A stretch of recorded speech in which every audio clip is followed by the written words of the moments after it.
Thank you very much. It's an honor to have King Abdullah with us. He's been a friend of mine for a long time, actually, long before even my first term. And we've had a great relationship. He's a great gentleman, a great leader, and does a fantastic job in his country. His son, we're lucky enough to have his handsome son with us today, so it's good to see you again. We've had some quick discussions just now, and we're going to have some longer discussions after this. And the relationship with Jordan has been very strong, has been with me, and it really has been with the country. But I think I've been closer than other presidents to Jordan and what Jordan represents.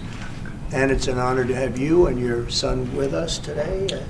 And if you'd like to say a few words, and thank you very much. Mr. President, thank you very much for having us, and so short after your inauguration, I think just as a testament to what you said is a special relationship between our two countries and the personal relationship of friendship and trust between the two of us. Mr. President, I truly believe that with all the challenges that we have in the Middle East, that I finally see somebody that can take us across the finish line to bring stability, peace, and prosperity to all of us in the region. And it is, I think, our collective responsibility in the Middle East to continue to work with you, to support you, to achieve those lofty goals. So I'm very delighted to be here, and as you said, sir, we've got some very interesting discussions ahead of us. Very good, very good. Thank you very much. Mr. President, many people in the region, especially Jordan, are worried about the annexation of the West Bank. Will you give His Majesty the King guarantee that you won't allow Israel to annex the West Bank? And how are you going to? I think that's going to work out very well. That's not really what we're talking about today. I think that's something that's going to work out automatically, and it's in good shape. And we discuss it, and other people have discussed it with us and with me. That's going to work out. West Bank is going to work out very well. Mr. President, why should the king take in the Palestinian people? He's made clear he doesn't want to. Well, I don't know, but he may have just something to say, because we discussed just briefly. I think maybe you want to say it now, or? Well, Mr. President, I think we have to keep in mind that there is a plan from Egypt and the Arab countries. We're being invited by Mohammed bin Salman to discussions in Riyadh. I think the point is how do we make this work in a way that is good for everybody? Right. Obviously, we have to look at the best interests of the United States, of the people in the region, especially to my people of Jordan. And we're going to have some interesting discussions today. I think one of the things that we can do right away is take 2,000 children that are either cancer children or in a very ill state to Jordan as quickly as possible, and then wait for, I think, the Egyptians to present their plan on how we can work with the president to work on Gaza challenges. So I want to tell you that, excuse me, wait, just please. I didn't know that, what you just said, 2,000 children with cancer or other problems, and that's really a beautiful gesture. That's really good, and we appreciate it. And we'll be working on the rest with Egypt. I think you're going to see some great progress. I think with Jordan, you're going to see some great progress. Three of us, and we'll have some others helping, and we're going to have some others at a very high level helping, and the whole thing will come. It's not a complex thing to do. And with the United States being in control of that piece of land, a fairly large piece of land, you're going to have stability in the Middle East for the first time. And the Palestinians, or the people that live now in Gaza, will be living beautifully in another location. They're going to be living safely. They're not going to be killed, murdered, and having to leave every 10 years, because I've been watching this for so many years. It's nothing but trouble. Everyone's being killed. They're being robbed. It's like living in hell. And they're going to end up having a great home, great families that don't have to get mugged and killed and beaten up and harassed by Hamas and everybody else. And I know we'll be able to work something. And what you just said about the 2,000 is fantastic. It's so beautiful. It's music to my ears. But we're going to be able to work something, and I know we'll be able to work something also with I believe, not 100%, but 99%. We're going to work out something with Egypt. But Mr. President, during your election campaign, Mr. President, how is the U.S. going to own Gaza? Your White House has made clear taxpayer dollars won't be used for this. So no, what money are you going to use to buy Gaza? We're not going to buy anything. We're going to have it, and we're going to keep it, and we're going to make sure that there's going to be peace and there's not going to be any problem, and nobody's going to question it, and we're going to run it very properly, and eventually we'll have economic development at a very large scale, maybe the largest scale on that site, and we'll have lots of good things built there, including hotels and office buildings and housing and other things, and we'll make that site into what it should be. And the people from Gaza who wouldn't be able to be there for years, because you're talking about just to get it and prepare it and to take care of all of the problems that currently it has, as you know, tunnels, and people are in those tunnels, and you have some good people and some bad people, and you may have hostages right now. You know, you have the hostages possibly there. They don't know where they are. And you know, I have a Saturday deadline, and I don't think they're going to make the deadline personally. I think they want to play tough guy, but we'll see how tough they are. But it's going to be a wonderful thing. It's going to be wonderful for the Middle East. I think it'll turn the Middle East. I think you're going to have peace in the Middle East. You're going to eventually have peace in the Middle East. Couldn't this deadline risk undermining the talks that you're having with the king today, and risk the kind of wider peace that you're trying to? Because we're not talking about a big situation. We're talking about something that can go very quickly. We're talking about it's going to go quickly. It's not going to take a long time, okay? That's not going to take a long time. You know bullies? You know what a bully is, right? You know the bully, I've always, and I found it throughout my life, a bully is the weakest person. And they're bullies. Hamas is bullies. The weakest people are bullies. You know that, right? All right, go ahead. Mr. President, you were saying that Palestinians will live somewhere else safe. Where exactly do you want them to live? Well, it's not where I want them to live. It's going to be where we ultimately choose as a group. And I believe we'll have a parcel of land in Jordan. I believe we'll have a parcel of land in Egypt. We may have someplace else, but I think when we finish our talks, we'll have a place where they're going to live very happily and very safely. And, you know, don't forget, they only want to be on the Gaza Strip because they don't know anything else. They've never had an alternative. And they don't want to be on the Gaza Strip, but they have no choice. They have to be. And they're being killed there at levels that nobody's ever seen. No place in the world is as dangerous as the Gaza Strip. They don't want to be there. They have no alternative. When they have no alternative, not one person will want to stay where they are. Nobody wants to stay there. They're living in hell. It's a death trap. Mr. President, how do you know that the Palestinians don't want to leave their land? Some people say this is ethnic cleansing. You won't be able to force them to leave their land. We're moving them to a beautiful location where they have new homes, where they can live safely, where they'll have doctors and medical and all of those things, and I think it's going to be great. Yeah, any questions? King Abdullah, what do you think about the U.S. taking over the Gaza Strip? Do you want to see the U.S. own the Gaza Strip? Well, I think, as I said earlier, the president is looking at Egypt coming to present their plan. As I said, we will be in Saudi Arabia to discuss how we can work with the president and with the United States. So I think let's wait until the Egyptians can come and present it to the president and not get ahead of ourselves. And is there a parcel of land in Jordan that you're willing to have Palestinians? Well, I think what we said, I have to look at the best interests of my country. I think the president is very happy that we do this thing with 2,000 children as quickly as possible. And again, I believe that the president is looking forward to getting a group of us Arabs here to discuss the overall plan.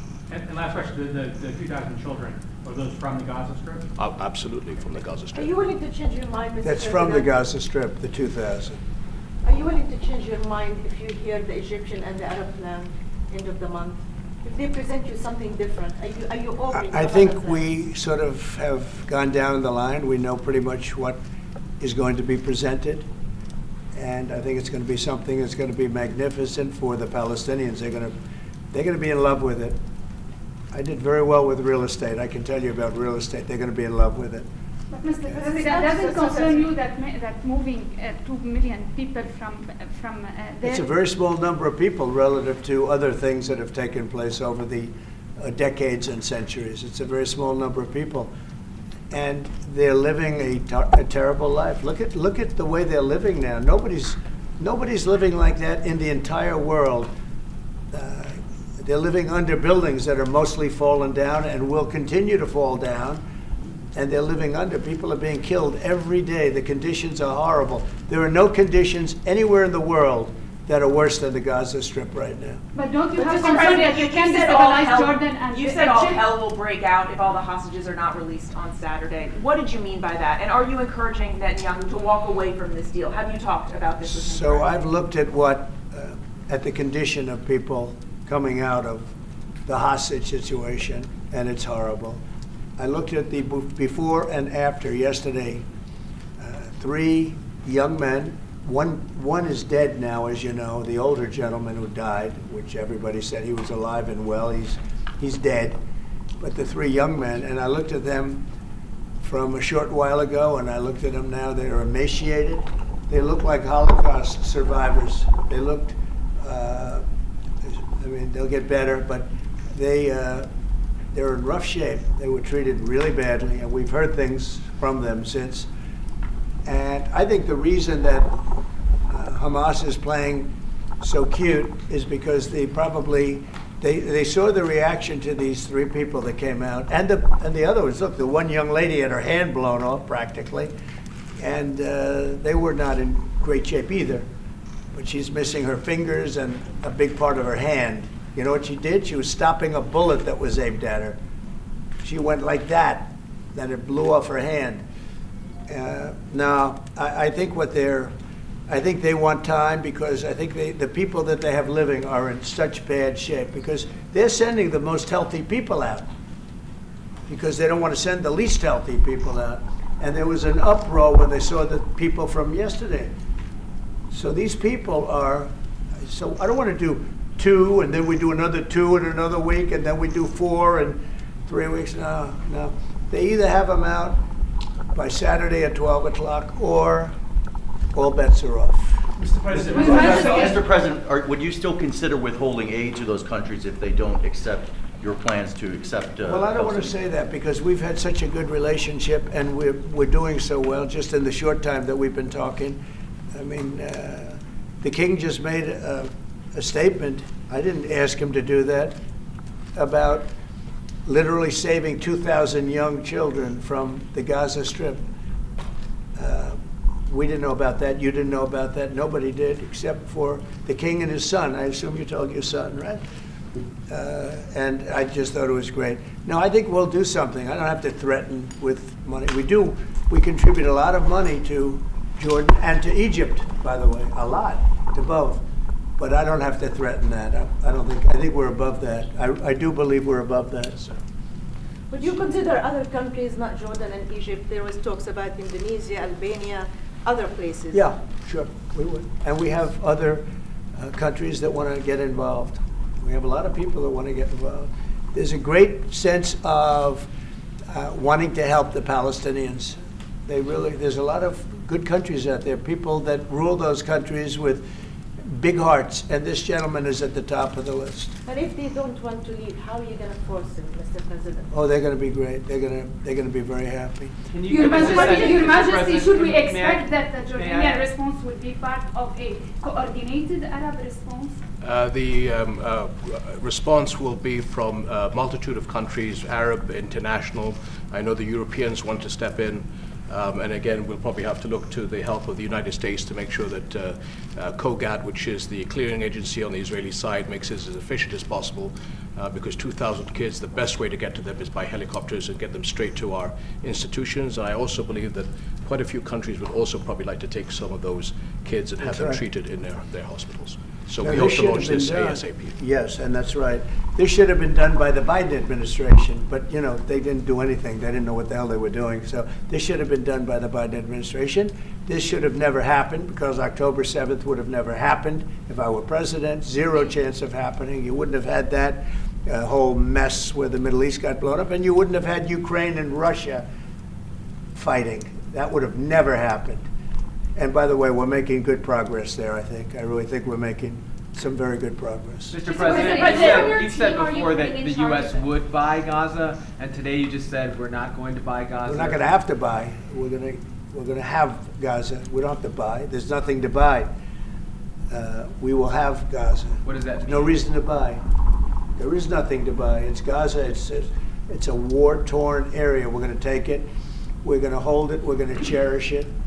We're going to get it going eventually where a lot of jobs are going to be created for the people in the Middle East. It's going to be for the people in the Middle East, but I think it could be a diamond. It could be an absolute tremendous asset for the Middle East. And you're going to have peace. It's going to bring peace in the Middle East. Gaza, the way it is right now, every 10 years you're going to have the same thing happening. I've watched it so long, all the death and destruction of Gaza. The civilization's been wiped out in Gaza. No, it's going to be a tremendous thing. It's fronting on the sea. It's going to be a great economic development job. It's going to put people to work, a lot of people to work. And those people are all going to be from the Middle East. And just to follow up with one on that for King Abdullah, can you clarify again, sir, how do you feel about the U.S. taking Gaza, as the president said? Well, again, this is something that we, as Arabs, will be coming to the United States with something that we're going to talk about later to discuss all these options. And Mr. President, take it under what authority? It is sovereign territory. Under the U.S. authority. And Mr. President, would you seek to personally develop property in Gaza after this? No. No. I've had a great career in real estate. Mr. I President, don't, you know, when you've done what I've done in the last number of years, including the 4 years that we should have been doing something else, frankly, because people see that now for sure. But when you've done what I've done, you can just do more good for people when you're president. When you're president, we can do things. This is all things that should have been done, but actually things that shouldn't have had to be done. Gaza, absolutely, it would have been so great if the Biden administration would have started this. But actually, in all fairness to them,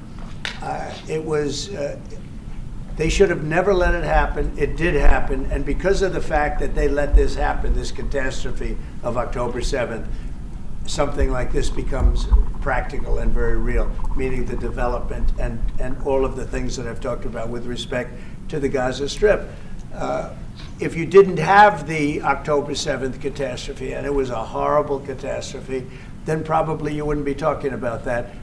But the only thing I can say is this is going to bring stability and peace to the Middle East. And ultimately, when it's developed, which will be in quite a while from now, because we want to let things calm down. But when it's developed, it's going to bring tremendous numbers of jobs to the Middle East, including the people of your country. Mr. President, what if it does not bring peace to the Middle East? There are many Palestinians, even though you say that everything is going to be beautiful, everything is going to be lovely, and they're not going to want to go back. There are going to be people who want to go back and feel like that it is their right to do that. You haven't said, will there be any type of repercussions or anything that happens? We don't think that's going to happen. We think we think people are going to be very happy, thrilled. A lot of those people that you're talking about are going to end up maybe living there and maybe working there, but it'll be in a different form. We have had tremendous support for this project, and we think the biggest asset of the project is going to bring peace ultimately to the Middle East. All right. Mr. President, one last question. Go ahead, behind you. You've asked enough. Mr. President, one of your promises on the campaign trail is to bring peace to the Middle East. It was a promise to your voters, Arab voters here. The Arab voters in the United States oppose this. What do you say to that? Well, you know, if you look at Michigan, where we have a large Arab population, as you know, I was just telling the king that we won. As you know, I won the Arab population. Now, when I started off, I wasn't leading, and when I finished, a few months later, we started campaigning in Michigan. And when I finished, we won it by a tremendous amount, by 30 points. So my relationship with the Arab population has been fantastic, and my relationship with the Middle East is very good with all the countries, just about all the countries. Let's see, I would say all the countries. And they all want to do something, and they want to see peace in the Middle East. All the stories you hear about the Middle East not really wanting peace, that they want war, they want this, they want to go a certain place. Let me tell you, those stories are false. They want to have peace. I know them all very well. They want to have peace. They want to have a good life like other people. And this will be a big factor in bringing peace to the Middle East. Thank you very much, everybody. All right, guys. Thank you, guys. Let's go, Press.